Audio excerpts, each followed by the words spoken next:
L'ancien entra dans son jardin et il s'installa à côté de son arbre préféré. Toute la famille avait passé la journée ensemble, c'était la fête. Et tous vinrent s'asseoir autour de lui. Il y avait là ses enfants et les enfants de ses enfants. Et comme d'habitude, un enfant demanda « Tu nous racontes une histoire ?» « Ah oui ?» Et le plus petit dit « Oui, raconte-nous l'histoire du pain. » L'histoire du pain. Alors, il se cala dans son fauteuil. Tout le monde se préparait à écouter.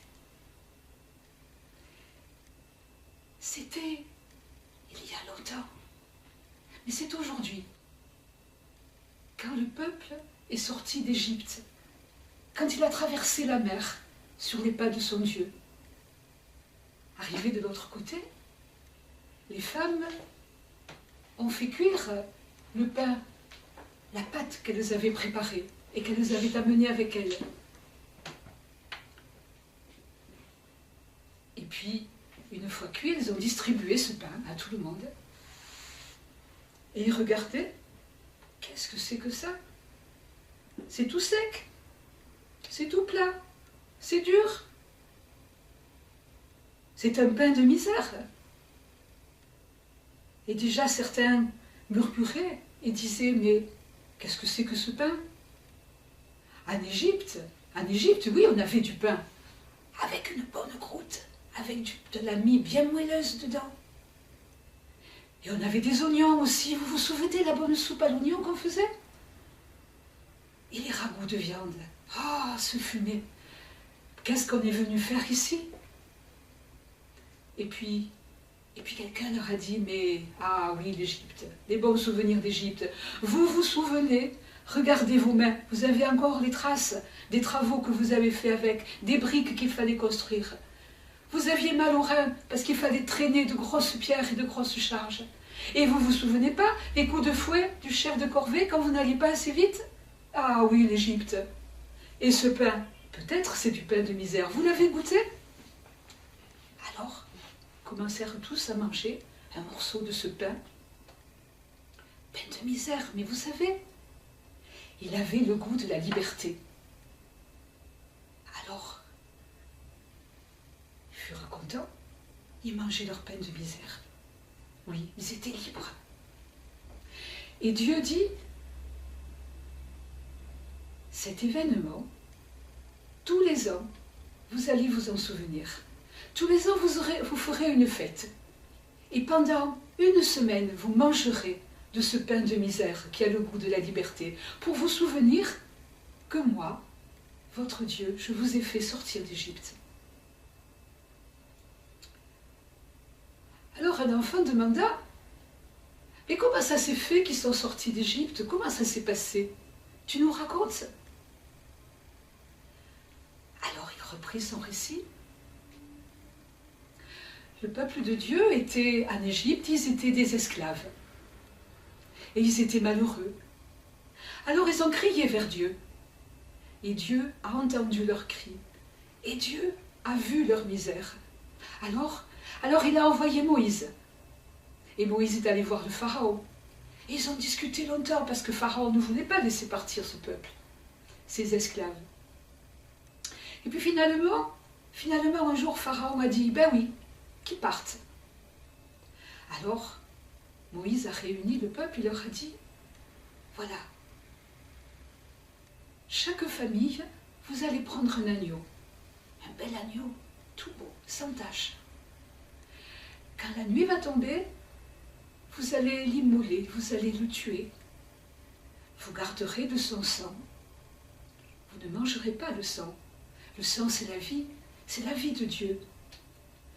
Mais la chair, vous allez la faire rôtir au feu, sur des braises. Mais attention, il ne faudra pas le manger n'importe comment. Vous le mangerez debout. Vous aurez mis votre ceinture autour des reins. Vous aurez chaussé vos sandales. Et vous aurez pris votre bâton de marche à la main. Et vous mangerez vite, en toute hâte. Il faut faire vite. Et c'est ce qu'ils firent dans chaque maison. Et Dieu dit, cette fête, vous vous en souviendrez tout au jour de votre vie. Tous les ans, vous ferez une fête de pèlerinage.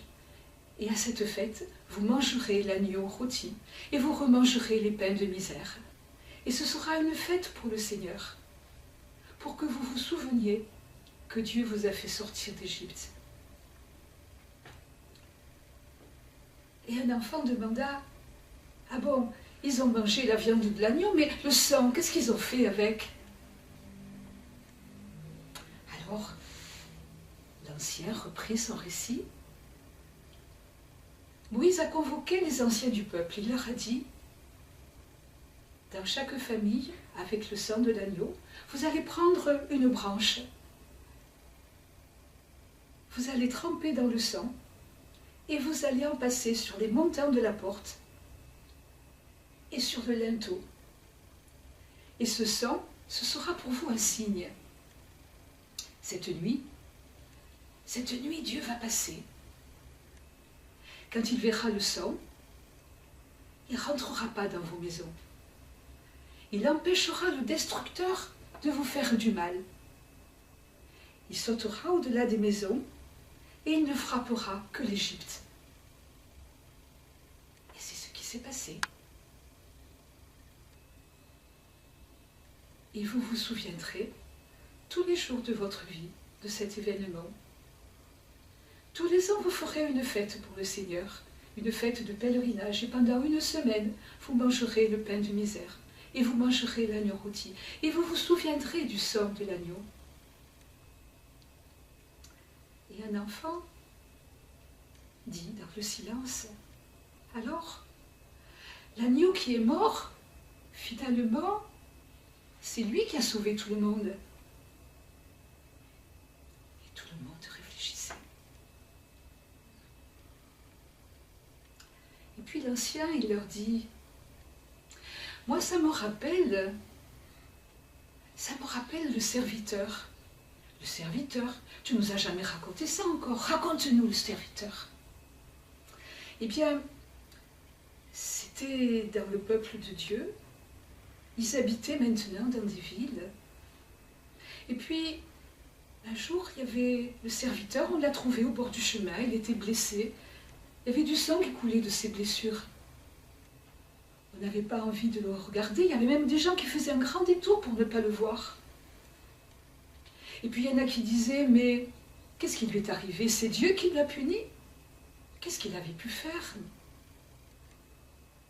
Et en même temps qu'il se disait ça, il se disait, peut-être que Dieu, il aurait pu nous punir nous, parce que nous, ça arrive souvent qu'on s'éloigne de Dieu, qu'on se perde sur des chemins loin de Dieu.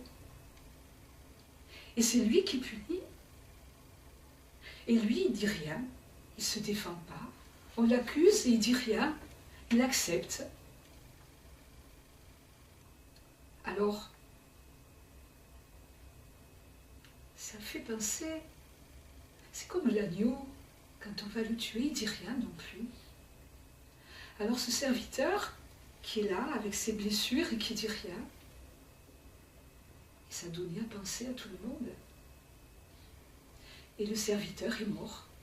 Il a donné sa vie sans rien dire, il a accepté. Et on l'a enterré, on l'a mis dans un tombeau. Mais Dieu l'a accueilli auprès de lui.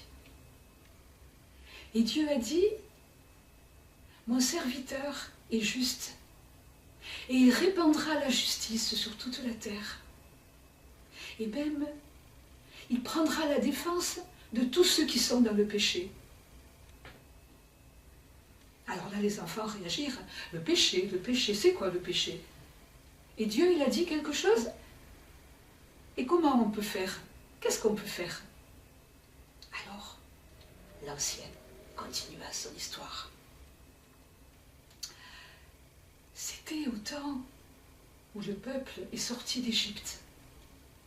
Ils ont traversé la mer, et puis ils ont marché dans le désert. Ils ont marché longtemps, jusqu'à ce qu'ils arrivent à la grande montagne de Dieu, la montagne du Sinaï. Et Dieu est descendu dans la montagne. Et il a appelé Moïse. Et Moïse est monté rejoindre Dieu. Ils se sont parlé. Et là, il y avait du feu. Il y avait du tremblement de terre. Ça faisait du bruit, on ne s'entendait plus. Mais même dans ce bruit, Moïse, il a entendu la parole de Dieu. Et Dieu, il a donné à Moïse la loi des 10 paroles.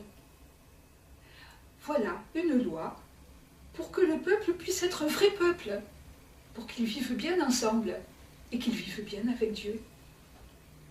Alors Moïse est redescendu, il a appelé tout le peuple et il a proclamé la loi des 10 paroles. Voilà les paroles que Dieu vous donne. Et le peuple, du plus petit, du plus jeune jusqu'au plus vieux, ils ont tous dit ensemble, les paroles que Dieu nous donne, nous les ferons, nous les mettrons en pratique. Alors Moïse, il a vite écrit toutes les paroles que Dieu lui avait dites. Il a écrit dans le livre qu'il a appelé le livre de l'Alliance. Et puis, il a construit un autel avec 12 grandes pierres, 12 comme les tribus, comme les familles d'Israël. Et puis, il a envoyé les jeunes gens chercher un taureau. Il a dit, on va faire un sacrifice de paix pour le Seigneur. Alors, on a pris le sang du taureau et on en a fait 2 parts. Et Moïse a pris une part et il l'a versée sur l'autel. C'était la part de Dieu. Et puis, il a relu dans le livre de l'Alliance les paroles de Dieu. Et à nouveau, tout le peuple a dit, les paroles de Dieu, nous les mettrons en pratique, nous les ferons, nous les écouterons. Et Moïse a pris le sang de la vie, et il a aspergé tout le peuple avec le sang. Et tout le monde recevait des gouttes de sang, recevait des gouttes de la vie de Dieu. Et pendant qu'il faisait ça, Moïse disait, « Voici le sang de l'alliance que Dieu conclut avec vous, du plus petit jusqu'au plus vieux. »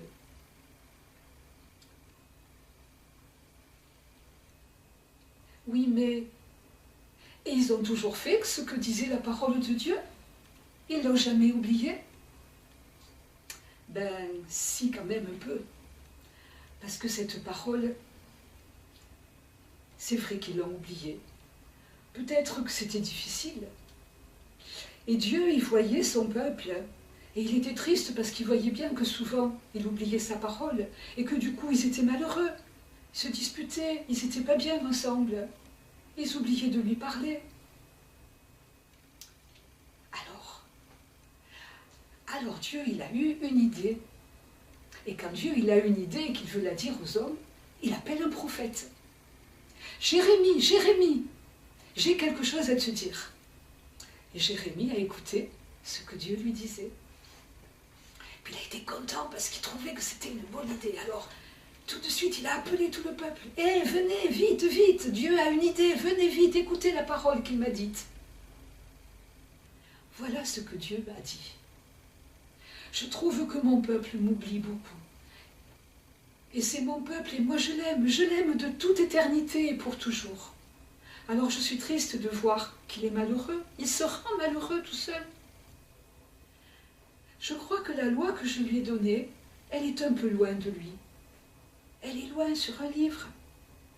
Alors, j'ai décidé de mettre ma loi, ma parole, au milieu de mon peuple, au milieu d'eux. Je vais écrire ma loi sur leur cœur.